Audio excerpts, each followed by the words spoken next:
To channel maths concept academy. मेरा नाम रवि, मैं आपके लिए मैथमेटिकल कंटेंट और साथ साथ कीवर्ड्स की अपडेट लेके आता हूं। तो हाँ, टॉपिक का नाम है गलती। तो कल मैं अपने स्टूडेंट से कम्युनिकेट कर रहा था, इंटरेक्शन कर रहा था, तो उन्होंने कुछ चीज़ें बताई। तो फिर मुझे लगा कि ये चीज़ें आप लोगों को भी मुझे बतानी चाहिए। तो अगर आप केवीएस पीआरटी के एस्पायरेंट हैं तो आपके लिए ये वीडियो हेल्पफुल बहुत ज़्यादा है।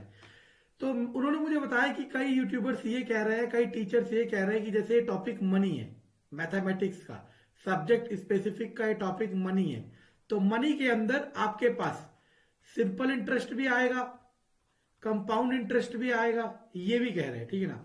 तो चलो मैं बता देता हूं कि पहले तो मैं आपको कुछ दिखा देता हूं। सबसे पहले आप इस चीज को पढ़ो। मैं बार बार कह रहा हूं, केवीएस ने जो सब्जेक्ट स्पेसिफिक या फिर जो पूरा डिटेल्ड नोटिफिकेशन निकाला है, ये आपके और उनके बीच का एक लीगल बॉन्ड है। ठीक है ना। अब इसमें क्या लिखा हुआ है, सबसे पहली बात तो एनसीईआरटी सीबीएसई का सिलेबस 1 to 5, सिर्फ इतना ही लिखा है।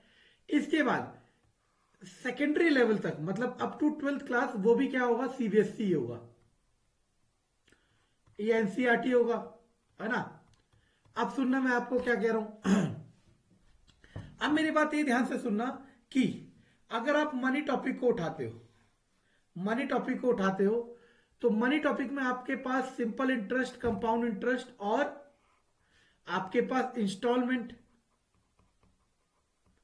ये सब पढ़ते हैं ना कंपटीशन वाली मैथ में। अगर क्वांटिटेटिव एप्टीट्यूड वाली मैथ्स पढ़ते हैं, गवर्नमेंट जॉब वाली मैथ्स पढ़ते हैं, तो उसमें ये तीनों टॉपिक पढ़ते हैं। लेकिन आपको ये तीनों नहीं करने। आपको कौन से करने हैं, जो आपको और मुझे सबको पता है कि 9th 10th 11th और 12th, 11th 12th की मैथमेटिक्स में से कोई क्वेश्चन नहीं आएगा। ठीक है ना, एनसीईआरटी में से, क्योंकि यहां की जो मैथमेटिक्स है वो कैलकुलस वे में चली जाती है। इंटीग्रेशन डिफरेंशिएशन वो आपका पार्ट नहीं है, वो पीजीटी का पार्ट होगा, और या फिर टीजीटी का। आपको 10th तक देखना है टॉपिक में क्या आएगा। समझ आ रहा है मैं क्या कह रहा हूं। तो हर टॉपिक को आपको इसी तरीके से करना है।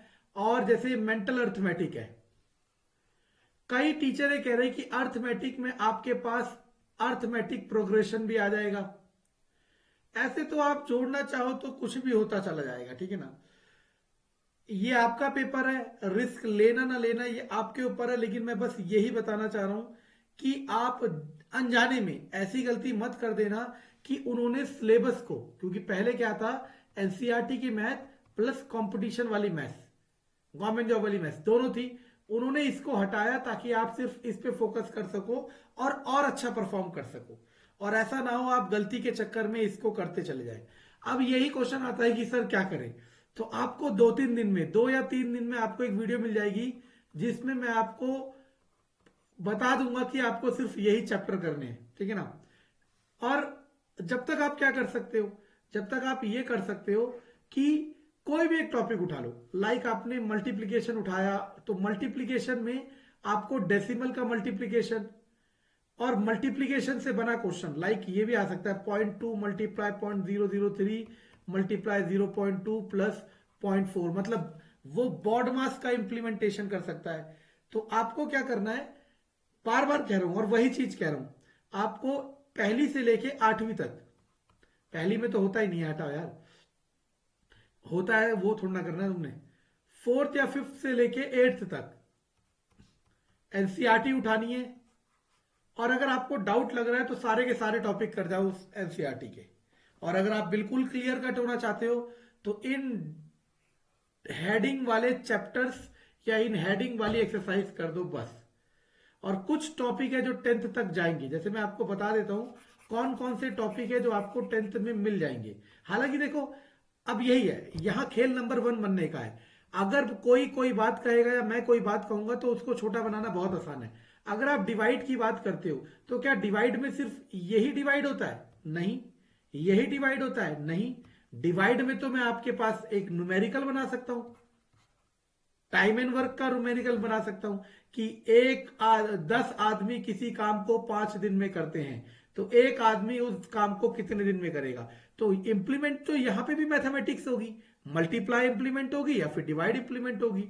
लेकिन बार बार कह रहा हूं, वो हटाया गया है जानबूझ की ताकि आप ना करो, लेकिन आप करोगे वो आपकी गलती हो जाएगी। ठीक है ना। आपको यहाँ पे नंबर्स के बारे में बहुत अच्छी नॉलेज होनी चाहिए। ठीक है ना। कि प्राइम नंबर्स किसे कहते हैं, होल नंबर्स किसे कहते हैं, इंटीजर्स किसे कहते हैं, और सभी बेसिक मैथमेटिक्स बहुत अच्छा होना चाहिए। और वो कहाँ से करना है आपको? सबसे पहले एनसीईआरटी से करना है।